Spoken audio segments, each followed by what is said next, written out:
তাআলা জাহান্নামের আগুনে পোড়াতে পোড়াতে ছাই বানিয়ে ফেলবে।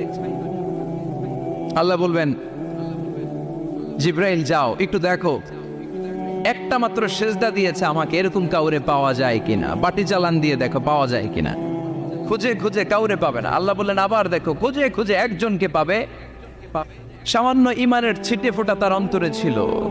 আল্লাহ বলবেন যেহেতু ছিটে ফোঁটা আছে, অনেক মায়ের খাইছে, ওকে বের করে জাহান্নাম থেকে বের করে একটা নির্ধারিত দূরত্বে রেখে দাও। রেখে দেয়া হবে, কিন্তু জাহান্নামের আগুনের লেলিহান শিখাতে তার গা ঝলসে যাবে। সে আল্লাহর ডেকে বলবে, মাবুদ তোমার কাছে আমি কিছু চাই না, জাহান্নাম থেকে তুমি আমাকে বের করেছো, জীবন নদীর পানি তুমি আমার গায়ের মধ্যে ঢেলে দিয়েছো, আমি আবার সজীবতা ফিরে পেয়েছি। আমি তোমার কাছে জান্নাত চাই না, শুধু নিরাপদ একটা দূরত্বে আমাকে রেখে আসো, যাতে জাহান্নামের আগুন আমারে কষ্ট দিতে না পারে। আল্লাহ আমি কিন্তু তোমার কাছে জান্নাত চাই না। কি চাই না? কি চাই না? জান্নাত চাই না, কিন্তু জাহান্নামের আগুন আমারে কষ্ট দিচ্ছে, এতটা দূরত্বে রাখো যাতে জাহান্নামের আগুন আমার গায়ে না লাগে। আল্লাহ বললেন ওকে রাখবো, কিন্তু আমার সাথে একটা কন্ট্রাক্টে যেতে হবে, যে এটা তোমাকে দিলে তুমি আর নতুন করে কিছু চাবা না। সে বলবে আমি রাজি, কন্ট্রাক্ট হয়ে যাবে। আল্লাহ জিব্রাইলকে বলবেন যাও এমন দূরত্বে রাখো যাতে জাহান্নামের আগুন ওরে কষ্ট না দেয়। রেখে আসা হবে, অনেক দিন সে ওখানে আনন্দে থাকবে, আল্লাহ শুকরিয়া করবে। সে মনে মনে বলবে বেঁচে গিয়েছি, আমি বেঁচে গিয়েছি, জীবনে আর কিছু চাই না, জাহান্নাম থেকে আমি বেঁচে গিয়েছি। অনেকদিন থাকার পরে মনে মনে ভাববে পয়সা তো গেছি, কিন্তু নতুন করে একটু ট্রাই করে দেখি, জাহান্নামের সৌন্দর্যের দৃশ্য একটু চোখ দিয়ে অবলোকন করা যায় কিনা। সে আল্লাহরে ডেকে বলবে, আল্লাহ ইনদি সুআল, আমার একটা ফরিয়াদ আছে। কি ফরিয়াদ? আল্লাহ আগেই বলে রাখি আমি কিন্তু জান্নাতে যেতে চাই না। আল্লাহ বলবেন কি চাও? সে বলবে আল্লাহ তোমার জান্নাতটা তুমি কত সুন্দর করে বানিয়েছো, আমি একটা নজর শুধু দেখতে চাই। জান্নাতের দরজার সামনে নিয়ে যদি আমারে বসিয়ে রাখো, দ্যাটস ইনাফ, আর কিছু চাই না, আর শুধু জান্নাতের দরজার সামনে। আল্লাহ বললেন তুই না ওয়াদা করেছিস, তুই না চুক্তি করেছিস। সে বলবে আল্লাহ আমারে হতভাগা বানাইয়া তোমার কি লাভ? সুবহানাল্লাহ পড়ে, আমারে তুমি হতভাগা বানিও না। আল্লাহ বলে ঠিক আছে, আবার সিগনেচার কর যে জান্নাতের দরজার সামনে বসিয়ে দিলে আর কিছু চাবি না। সে সিগনেচার করে বলে আমি চাবো না।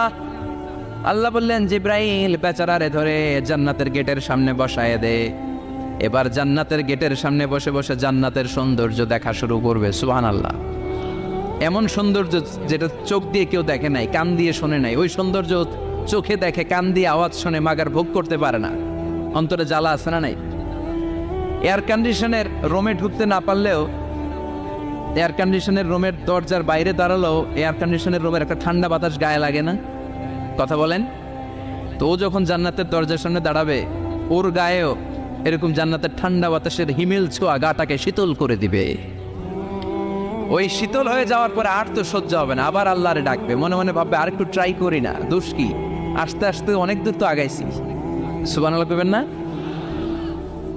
এবার আল্লাহরে বলবে আল্লাহ ইনদি সুআল, আল্লাহ তুমি যদি কোনো বিষয়ে নতুন করে ডিসিশন নাও, তোমারে জিজ্ঞেস করার মতো কি কেউ আছে? আল্লাহ বলে না, আমি তো সব রাজার বড় রাজা, মহারাজা, আমার উপরে তো কারো কথা চলে না। ওই হতভাগা লোকটা বলবে আল্লাহ এত সুন্দর জান্নাত তুমি বানালাম, চোখ দিয়ে সৌন্দর্য দেখি, কান দিয়ে আওয়াজগুলো শুনি, হুর আর গেলমান হেঁটে বেড়ায়, এত সুন্দর জান্নাত চোখ দিয়ে দেখি, ঢুকতে পারি না, আমারে কষ্ট দিয়ে তোমার কি লাভ? ও আল্লাহ আমারে তুমি মাফ করে দাও, জান্নাতের চিবার মধ্যে এক কর্নারে তুমি একটু আমারে জায়গা করে দাও। আল্লাহ বলবেন ওয়াই হাক ইবনা আদম, তোর ধ্বংস হোক হে আদম জাত, মা আগতারাকা, তোর চেয়ে বড় গাদ্দার আমি আমার সৃষ্টিকুলে কাউরে দেখি নাই, কারণ তুই আমার সাথে চুক্তি করিস আর চুক্তি ভঙ্গ করিস। আল্লাহর রহমতের দরিয়ায় তখন জোশ খেলে যাবে, ওর আকুতি মিনতি চাহনি আল্লাহর রহমতের দরিয়ার মধ্যে জোশ লাগিয়ে দিবে। আল্লাহর দয়া হয়ে যাবে, মায়া হয়ে যাবে। আল্লাহ বলবেন ঠিক আছে জান্নাতে যা। লোকটা এবার এক দৌড়ে জান্নাতের ভিতরে ঢুকে যাবে। লোকটার দৌড় দেখে আবার লোকটারে আল্লাহ ডেকে বলবে একটু দাঁড়া, একটু দাঁড়া, জান্নাত তো দিছি, তো দৌড় দিলি কেন? সুবহানাল্লাহ কইবেন না? লোকটি বলবে আল্লাহ প্ল্যান তো আমি কম করি নাই, এত চেষ্টার ফলে আমি আসতে পারছি, আবার যদি তুমি বাইর করে দাও এই জন্য এক দৌড়ে এমন চিপার মধ্যে লুকাবো যাতে তুমি আমার না দেখো।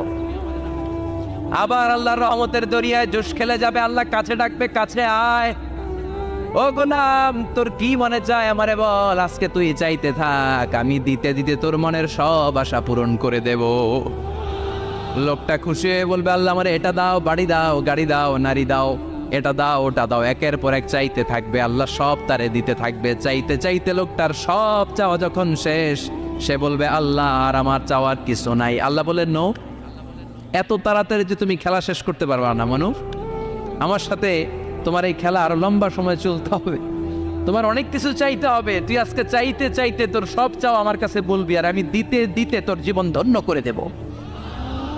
সে আবার চাইতে শুরু করবে, আল্লাহ এটা দাও, ওটা দাও, ওটা দাও, আল্লাহ দিতে দিতে সব দিবে। এরপরে বলবে, আল্লাহ মাফও চাই, দোয়াও চাই, আর চাওয়ার কিছু নাই। আল্লাহ বলবেন, তাই ঠিক আছে, তোরে আমি জান্নাতে ঢুকাই দিলাম, তবে মনে রাখিস তোর জান্নাতটা হবে সবচেয়ে ছোট জান্নাত, আর তোর জান্নাতটা হবে এই পৃথিবীর 10 গুণ। চিল্লা এখন সুবহানাল্লাহ। বুখারীর বর্ণনা, আখিরু মান দাখালাল জান্নাত, যে লোকটা সর্বশেষ অনেক মাইর খাইয়া রিমান্ডে থাকার পরে জান্নাতে ঢুকবে, তার জান্নাতটা যদি পৃথিবীর 10 গুণ হয়, তাহলে আমাদের সবাইরে ফেরদাউসে ঢুকাতে আল্লাহর কোনো সমস্যা আছে? চিল্লায় বলেন, সমস্যা আছে? এজন্য আমরা আল্লাহর কাছে কোন জান্নাত চাই? কথা বলেন। রব্বুল আলামিন বলেন, ওয়াসিকাল্লাযীনা ইত্তাকাউ রাব্বাহুম ইলাল জান্নাতি যুমারা হাত্তা ইযা জাউহা ওয়া ফুতিহাত আবওয়াবুহা ওয়া ক্বালা লাহুম খাযানাতুহা সালামুন আলাইকুম তিবতুম ফাদখুলুহা খালিদিন। সুবহানাল্লাহ পড়েন। আমরা এবার জান্নাতে ঢুকবো। সব জান্নাতীদেরকে নিয়ে আল্লাহ তাআলা বলবেন, ও ফেরেশতারা, আমার জান্নাতীদেরকে তোমরা ওয়েল রিসেপশন দিয়ে, রেড কার্পেট রিসেপশন, লাল গালিচার সংবর্ধনা দিয়ে জান্নাতে নিয়ে যাও। ফেরেশতারা পেছন থেকে আল্লাহকে যারা ভয় করে জান্নাতের উপযুক্ত হয়েছে সবাইকে নিয়ে জান্নাতে ছুটবে। অমিয়া, কোনো প্রোগ্রামে যদি মন্ত্রী আসে, মেম্বার অফ দ্য পার্লামেন্ট আসে, কিংবা প্রধানমন্ত্রী আসে, ওনার শুভাগমন উপলক্ষে আমরা অনেকগুলো ওয়েলকামিং রিসেপশন গেট বানাই না? কথা বলেন। সুজানগরে বোধহয় বানায় টানায় না, আজকের মাহফিলের তো কয়েকটা গেট দেখলাম আমি, বানাই না আমরা ওয়েলকামিং রিসেপশন গেট। জান্নাতীদের জন্য এরকম, আপনারা যারা ফেরদাউসে ঢুকবেন আপনাদের জন্য এরকম ওয়েলকামিং রিসেপশন গেট থাকবে। ফেরেশতারা জান্নাতীদেরকে হাঁকিয়ে হাঁকিয়ে নিয়ে চলবে, আহলান ওয়া সাহলান মারহাবান বিকুম, কংগ্রাচুলেশন, আসেন আসেন আমরা সবাই মিলে জান্নাতে যাই। জান্নাতীরা আনন্দের চোটে ছুটবে আর ছুটবে, ছুটতে ছুটতে ছুটতে ছুটতে হঠাৎ করে বিশাল একটা ওয়েলকামিং রিসেপশন গেট পেয়ে যাবে। এই গেটটা যে কত সুন্দর আমি বর্ণনা দিয়ে বোঝাতে পারবো না। এই গেটের আশেপাশে ডানে বায়ে থাকবে অসাধারণ পরিবেশ, ফুলের বাগান, নাচ নেয়ামতে ভরপুর, রিফ্রেশমেন্ট, ফুড আইটেম, খাবার দাবারে ভরপুর, এত চমৎকার জায়গা। এই জায়গাটারে জান্নাতীরা দেখে জান্নাত মনে করে ওইখানেই বসে যাবে। জান্নাতীরা মনে করবে এটাই জান্নাত।